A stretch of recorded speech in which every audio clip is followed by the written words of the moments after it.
Mbote Nabino, Bandeko Balandi émission La Voix des Neutralistes et Mokona Lelo, Tozane Sengwa Koeba ite Bozali, Ebele Liboso ba poste téléviseur Nabino, pour la colande émission La Voix des Neutralistes et numéro Nango ya Sika, Tozali Bongo, Namona Mboka Abraham Itoli, inspecteur provincial na kati ya Front de Libération Nationale du Congo, Ndeto Kobetani Masolo, na o Italie, conférence de presse, après conférence de presse, il y a président national, il y a Front de Libération Nationale du Congo, Kapendeli Kanimbu, na Masolo, Oyo se Bimaki, na kati ya conférence de presse, peu na kati ya Makambo Nyoso Bimaki, na monoko ya mwana mboka Kapendeli Kanimbu, Ndeto Koyeba Kosolola yango awa, na mwana mboka Abraham Itoli. Vraiment, toi, ne sengwa koyeba ite bozali belé bo s'abonner vraiment massivement. Na Djonebale info et pas yoa piba information nyonso ya actualité politique to ya Front de Libération Nationale du Congo na nzela YouTube. Nde bokoyeba kozwango. Merci l'équipe technique tozali bongo grand complet na kati ya Masolo Alelo Moussa Bea Freddy na kati ya kolandela toujours Masolo pe to moni ndeko concert na biso Giflor Masongi azali na biso ensemble pour na koyeba ko partager pe koyeba ko assister na Masolo ya Front de Libération Nationale du Congo na kati ya lelo kasi avant to banda Masolo na biso to koyeba ko kozwa élément moko na kati ya Masolo ya conférence de presse na ministère affaires étrangères na salon rouge et pas yoa peleka ki mona kapende mona mboka kapende lika nimbo ayeba ekoloba pe asala ki Masolo to kozwa extrait ya conférence de presse na mokolo ya lelo avant que toyeba kosolola na mona mboka Abraham Itoli to koyeba kozonga juste après na bino après élément oyo to 2025, début et fin d'enrôlement de la population congolaise. Voyez maintenant, c'est au mois de février 2025, nous allons terminer et on doit terminer déjà à donner des cartes d'identification, des cartes cartes citoyennes à chacun et chacune de nous. 5.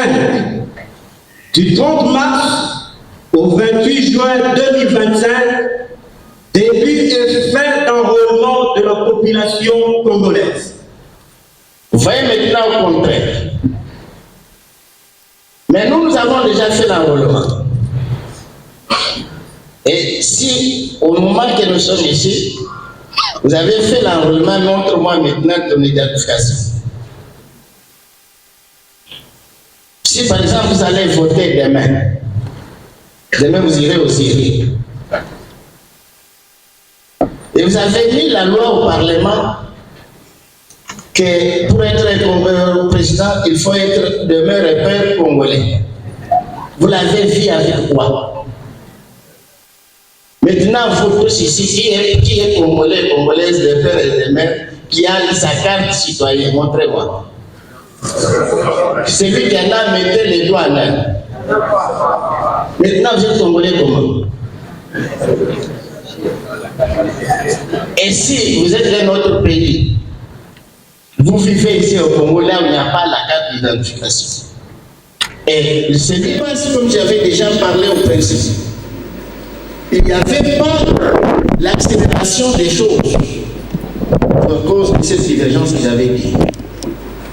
Après nous avons connu le pouvoir avec l'état de Bangala. Nous devons reconnaître le pouvoir avec l'état de Bachoui. Et aujourd'hui, nous sommes avec la dernière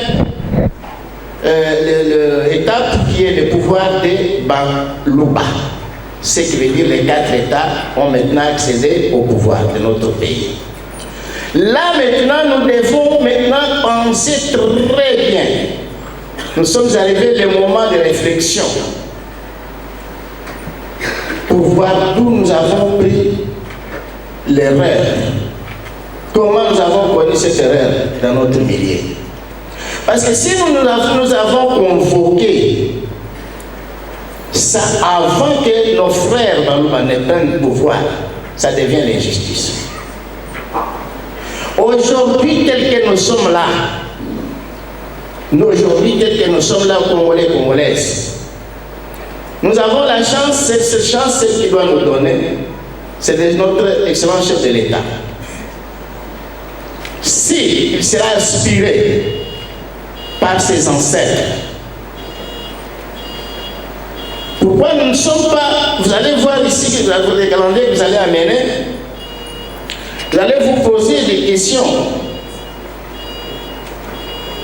Pourquoi ces calendriers dit la transition avec le président Félix? Oui. Oui. Parce que c'est le dernier président qui est au pouvoir avec l'état de Balouba. Il vient d'accéder ses pouvoirs. À travers lui maintenant, ça doit nous donner maintenant l'assise de tous les États, avec toutes les tribus, pour voir maintenant quelle est l'élection crédible qui sera dans notre pays. À quand? Tout ce temps-là, il est au pouvoir parce qu'il a son mandat qui n'est pas encore terminé. Et après, nous allons jusqu'au... Vous voyez que le calendrier part jusqu'en 2027. Pour quelle raison? Parce que cette fois-là, l'élection présidentielle, nous allons laisser maintenant nos frères de l'État de l'État de Bakongo, les 5 provinces qui composent l'État de Bakongo. Ils doivent s'affronter pour faire sortir des personnalités par élection. Alors cette élection, ça doit se faire dans ces États. Ils feront sortir 2 candidats. Ce qui veut dire le premier et le deuxième. Ces 2 personnalités, ils conquériront toute la République pour la campagne présidentielle. Toute la République. Et parmi les 2, l'un s'il doit prendre maintenant la chance, il passe chef de l'État. Là, nous venons de recommencer maintenant le pas qui nous a été perdu. Dans le même moment, les autres États, comme l'État de Bengale, qui ont eu la Deuxième République, ils feront dans 5 provinces qui composent l'État de Bengale, ils feront la campagne pour faire sortir un Premier ministre dans notre République. Et à un moment, l'État des Bassouins qui ont pris la Troisième République, dans 11 provinces, ils se battront pour faire sortir les ministres de l'administration du territoire, de la défense nationale et tant d'autres. Au moment que l'État de Balouba doivent s'affronter les 5 provinces pour faire sortir le ministre de l'Intérieur et le ministre des Affaires étrangères. Alors ça, ce sont des modèles qui n'ont jamais existé, mais qui est maintenant ce qui doit être en imagination de chacun de nous. Si ça ira, vous allez voir comment est-ce que vous allez voir notre pays. C'est ça la raison que vous voyez qu'on ne peut pas bouger les institutions.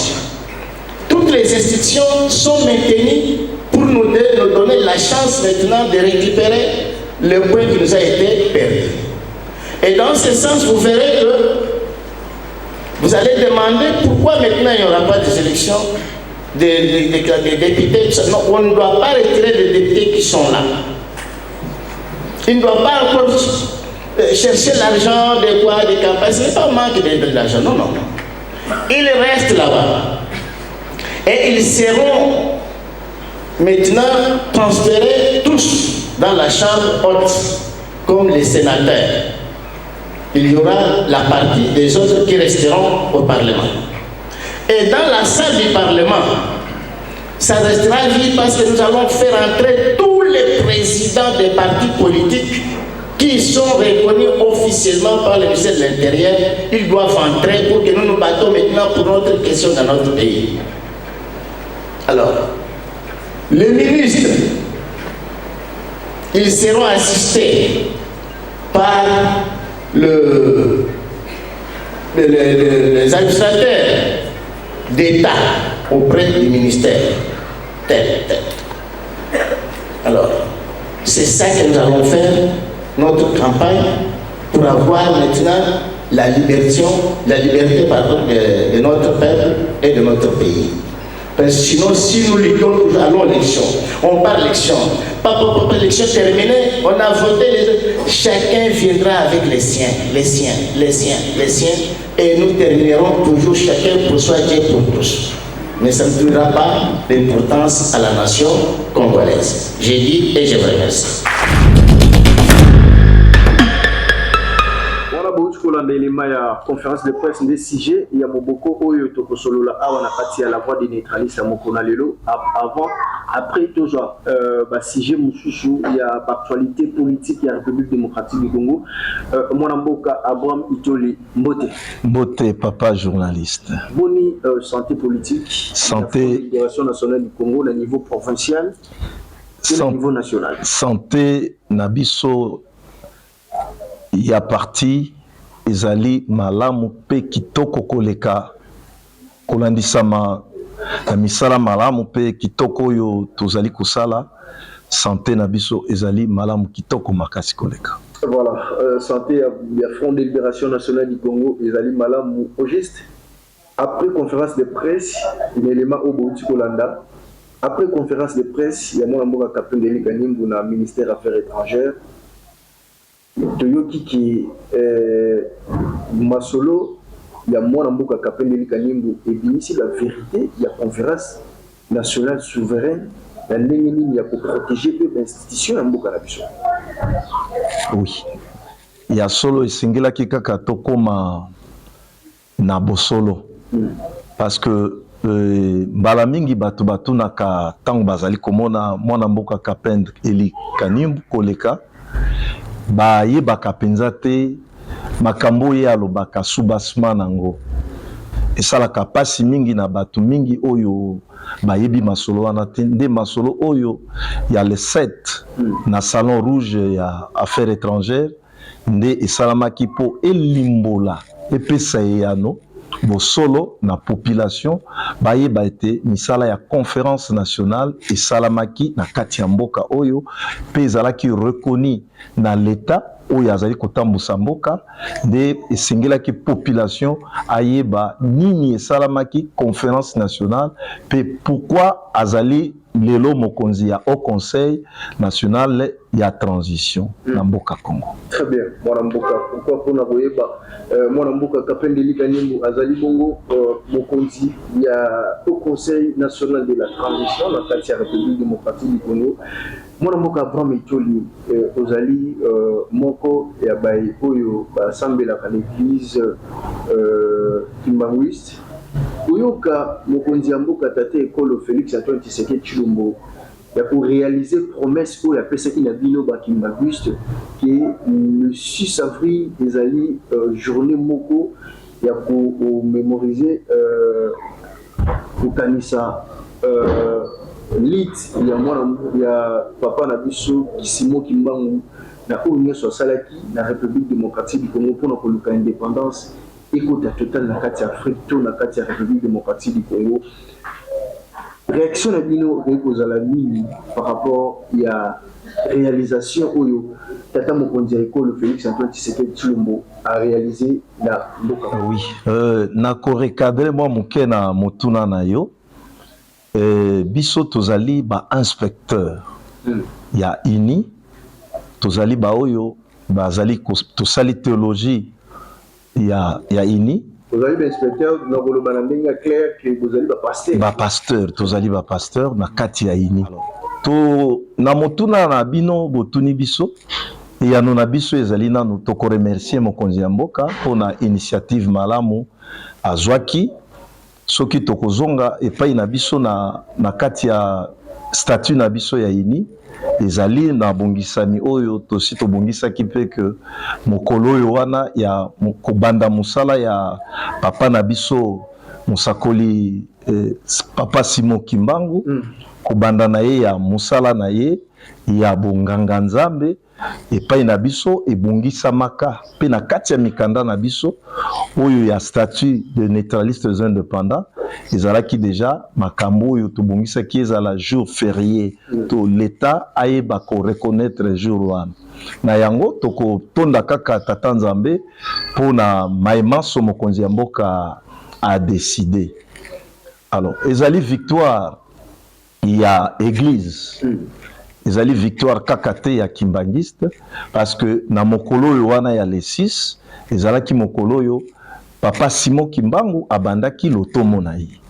Alors lotomo na bango babandaki le 6 oyo avril na date wana esengelaki na bato ba reconnaître mosala parce que na nzela ya révolution ya mission oyo papa Simon Kimbangu asalaki nde eyaki komema indépendance eyaki komema révolution na kati ya politique pe réveil ya peuple africain. Très bien. Yango tozali très reconnaissant na décision ya mokonzi ya mboka nde tokumisi topesi elongo nya pona tina nango.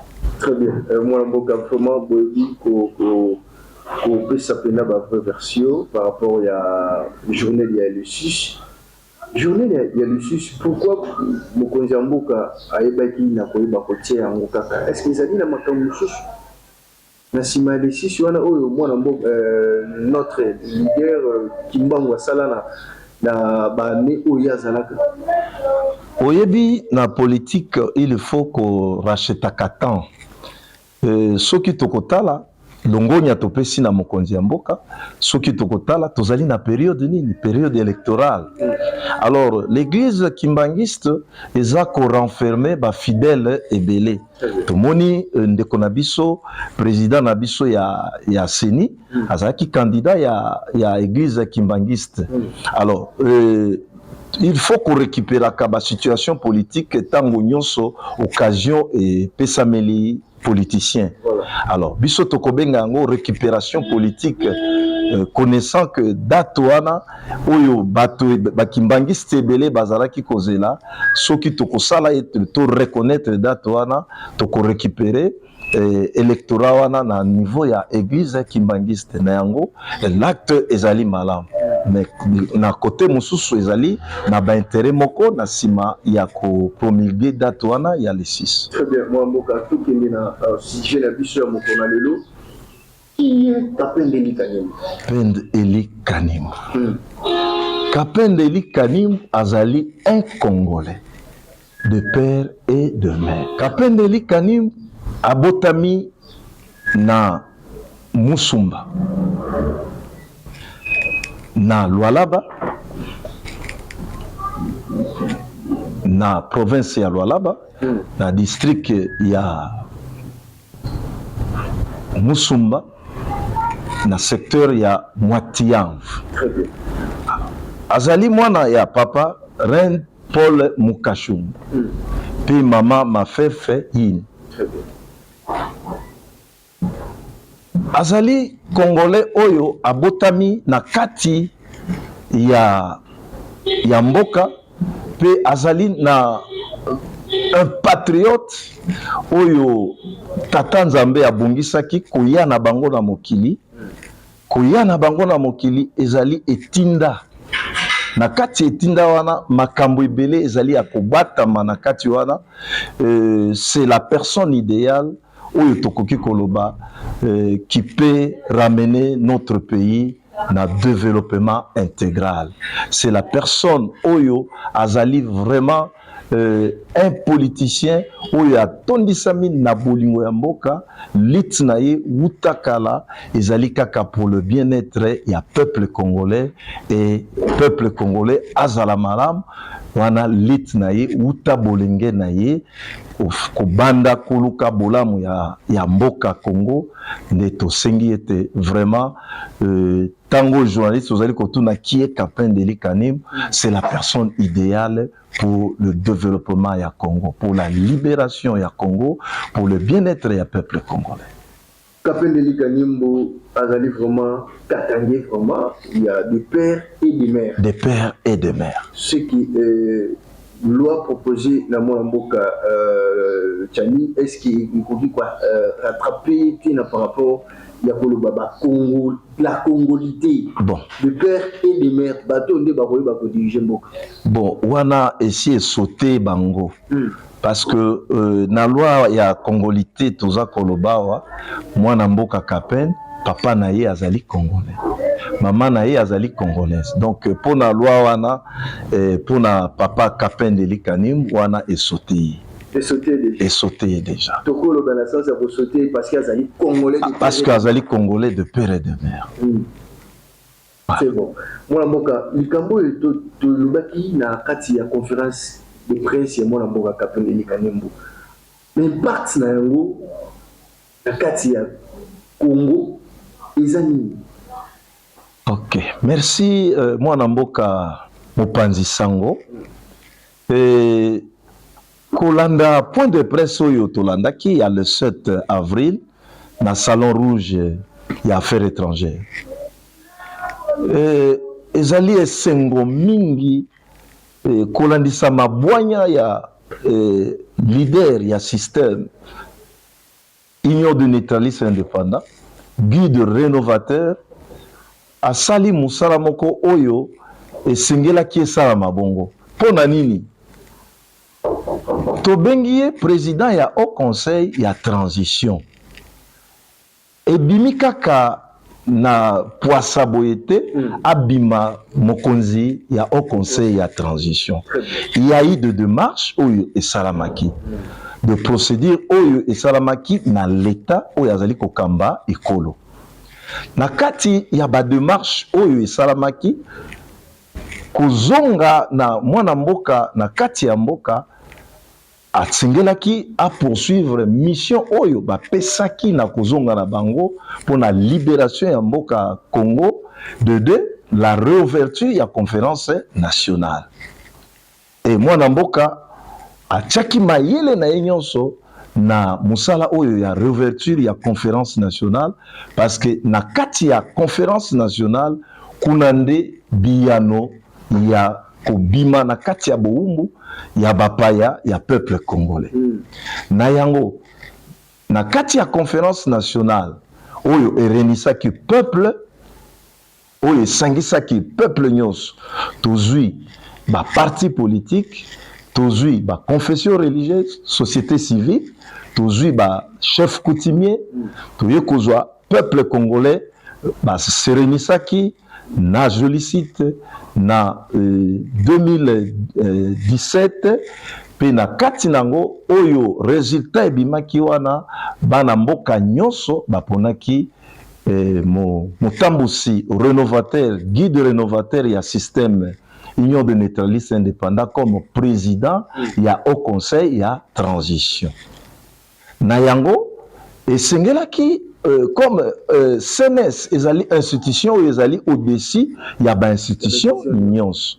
Kasi ezalaki bonne foi ya batambusi te ya mboka ya tango wana basalaki bonne foi te ya koluka kotia ba décision oyo bango bapesaki nzela oyo bango balingaki esalama pe mwana mboka andimaki kotosa oyo ezalaki l'État amimaki ba résolution wana na l'État na ministère intérieur pour que ba examiner ba réponse na bango balobaki un travail impeccable, c'est-à-dire na réponse bapesaki d'office mwana mboka esengelaki akota akamba transition na après na 2017 toye komona élection eye salama tango élection e salami mais entre-temps dossier wana ya Haut Conseil ezalaki ebimi na journal officiel pe ezalaki promulgué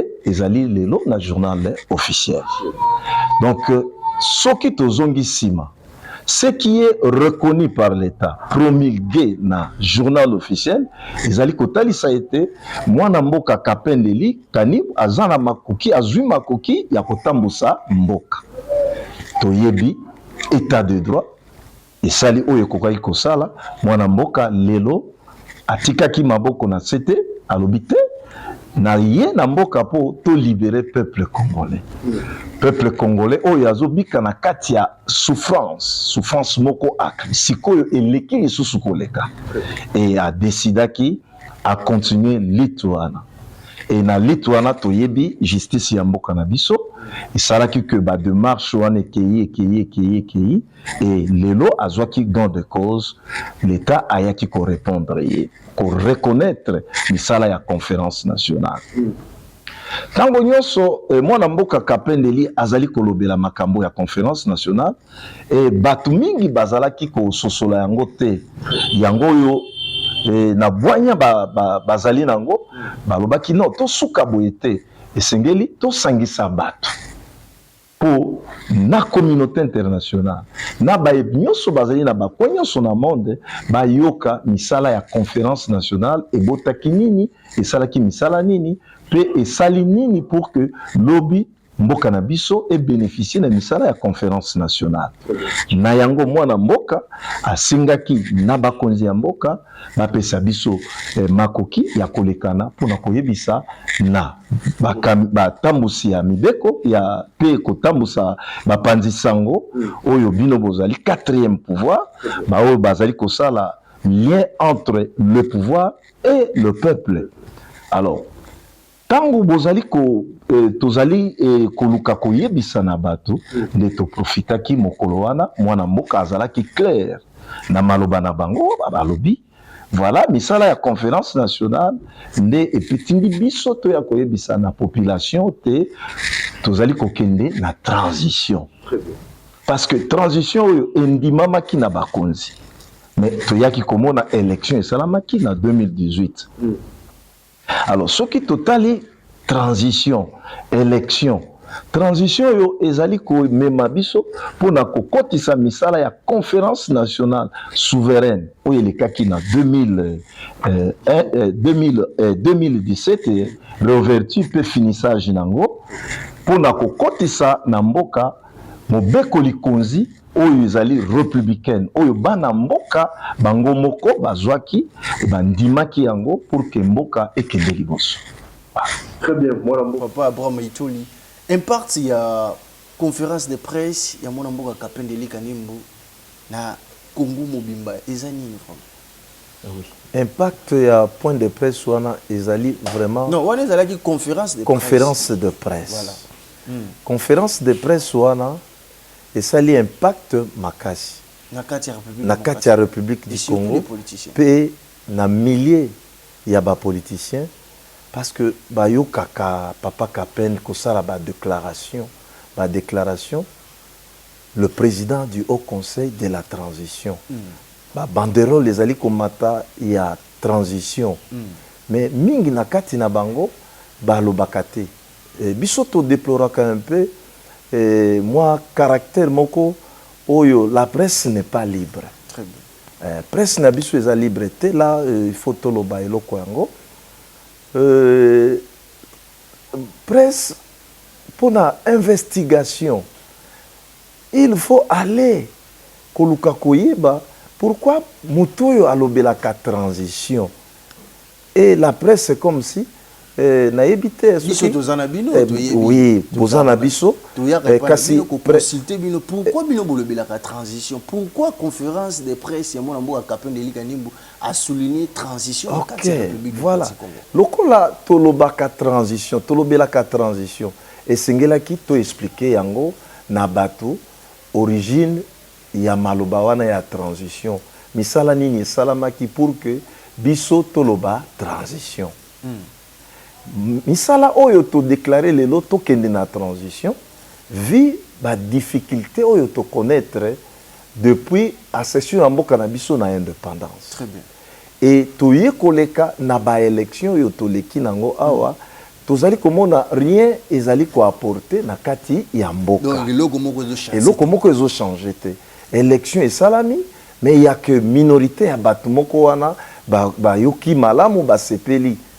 Le reste de la population bazo bénéficier te mais bazali ba souverain primaire oyo bazali ko pesa ba konzi wana misala ba pesi ba konzi misala mais bango bazo bénéficier et le komokote la souffrance ezali kaka koyaka auprès de la population. Chômage, il y a koleka, colia ya population passi, transport passi, voilà. Rien ya bon et ils allaient ko sala malgré donc prix fixe ya transport exacté mais l'état m'a abimé qui tarif moko ya c'est comme s'il y a l'absence de l'état. Ça c'est vraiment regrettable. Très bien. Alors to sali élection mais croyant que ce qui to l'équipe élection est comme un changement to moni changement wana te. Alors moi na mboka na makanisi te to salaki conférence nationale souveraine. Très bien. Oyo bakonzi ya mboka bandimaki misala nyonso ba résolution yo ebimaki na kati ya conférence nationale. Et se remis tozwa ba résolution wana to tiango na kati ya mboka na biso pour totamusa mboka parce que zali sali ya peuple congolais. Très bien. Ba résolution ya conférence nationale. Ezali sika o tata nzambe abongisaki pour que Congo ebima na kati ya libulu oyo bakundami na kati ya se. Très bien. Alors sur ce makambo esalamaki na conférence nationale. Kolandisama la presse qui ne permet pas ya ko luka ko komisa misala wana auprès ya population na nzela ya média to lekimba lebele na média et okomona bazui image mususu le commentaire c'est autre chose et ça commentaire et ça cadré par rapport ya makambo oyo mwana mboka le président ya au conseil ya national ya transition aza koloba. Alors etika kabatu mingi na bulu yeke toloba bongo. Très bien. Alors ne voulant pas que batu batika la kaka na bulu yeke bonya ya ekolo nganga mayele atali alobite esengeli na biso to sangisa bapanzi sango na kati na bango ata bakozala 10 tant musumi bale bakoki koloba bosolo pour que population ayeba misala nini oyo au conseil à transition et salaki au travers la conférence nationale. Très bien. Alors sur ce ndeto yaki na salon rouge il y a affaires étrangères où ils alaki autorisé par l'état, c'est-à-dire eza salle ya institution en mboka. Oui. Et yo oya ko lobby la transition na salle il y a institution à Mboka. C'est-à-dire, les autorités à Mboka, il que au conseil, ils allaient légal. Très bien. Alors, la légalité wana ezali nde tindaki les 7 to les 4 totalisaba na Mboka. Très bien. Vous appelez le programme Moussousou Mboka Abraham Itoli ou Yakoloba Mokonzi, il y a Front de Libération Nationale du Congo, FLN sigle Tata Mokonzi Kapen de Liga Nimbouche Sali en passant qui a kosala meeting lisusu na mokolo ya mois ya avril oyo karande tozali ko kende pe na suka na yango boye mopanzi sango tozali na le 24 avril na meeting munene oyo kaka na même démarche wana pote lobby ezala mal interprété et sengeli le 8 août 2021 na stade Rena Street 24 novembre mokonzi ya mboka asangisaki population quinoise population congolaise pona kotalisa posa na ye tina oyo ya conférence nationale pe ya oyo ememi biso na transition oyo tozali déjà na kati ya transition parce que quand l'état reconnaître yango qu'il y a un président ya au conseil, c'est-à-dire le président au conseil azali légal. Très bien. Na yango pour que population oyo bazwa ki makokite ya koya na salle ya conférence parce que zalaki conférence de presse sikoyo okonzi ya mboka ya au conseil ya transition alingia solola na population oyo bayokaki ye le 21 le 8 août 2021 à Talisana bayekolo te voilà tina ya transition yango oyo tozali kokende ya résultat ya misala oyo ezalaki na conférence oyo ezalaki de ouvrir et clôturer na 2017. Très bien. Moi, Mboka Abraham Itoli, tozali ko kene vraiment na suka kasi tokoyi ba ko changer chapitre, tokoyi ba ko solula ba propos ya Paul Kagame, président ya Rwanda, na kati ya sol ya République démocratique du Congo qui Congo ezali na mabele oyo fois bayi ba ko remettre na Rwanda. Est-ce que le président Kagame azali na raisonnement moko ya malamu to abungisi makanisi na kolobaki République démocratique du Congo et Zouandambo ya mabele ya République ya Rwanda, il fallait bazongisi la bango malobanga mna. OK, pona ngai na koloba boy ça m'engage.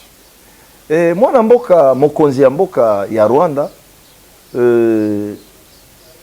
na yebite soki tokoki koloba ndenge nini abungisi makanisi na bango.